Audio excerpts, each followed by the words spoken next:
The big creative impulses behind Shrapnel were, one, the fact that we are rehearsing on the grounds of a former mental hospital, Central State, here in Indianapolis. And the other piece of this puzzle was really thinking about the fact that conversion therapy in a lot of ways is still very alive and well. And something to the tune of 700,000 people in this country have been subjected to some form of conversion therapy in their lifetime. So we wanted to do something that spoke directly to the harm that such a thing causes. This story is important because over the last 2 years, particularly, but even longer than that historically, but certainly in the year 2020, what we saw was that there are still so many people in this country and on this planet that deeply, fully, and unabashedly believe that queer people are wrong simply for existing.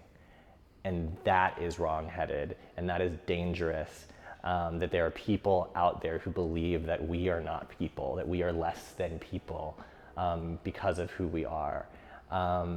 And so this show is incredibly important as it's meant to speak directly to those people. And we're sort of daring them, watch this, watch these people, connect with these people, meet their hearts, and continue to believe what you believe. I dare you. And if you do, you know more about yourself than you did before. And that feels really important to me. And I think especially this story coming through the mouths of these young people, of this generation that's up and coming, is incredibly important because their generation, they see things and understand things about the world and about each other that we, as my generation and older generations, came to much, much later in our lives because they're so connected to one another. They grew up on the internet. They've got phones in every hand and pocket, and they just don't take the crap anymore.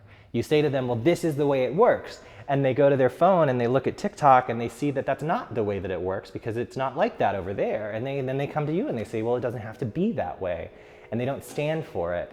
And I think that there's something really exciting about the momentum that these kids have around the ideas that they believe in.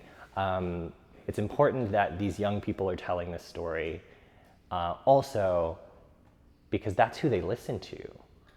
It's much harder for me as a mid-30-something person to go to a 16-year-old and say, you should think about this way. But when one of their peers says it, it means a different thing. If their peers are showing them that it's cool to be homophobic, they're going to be homophobic.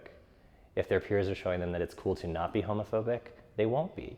And that's part of why I think it's so important that this story is being told through their voice, because that's the voice that they will listen to.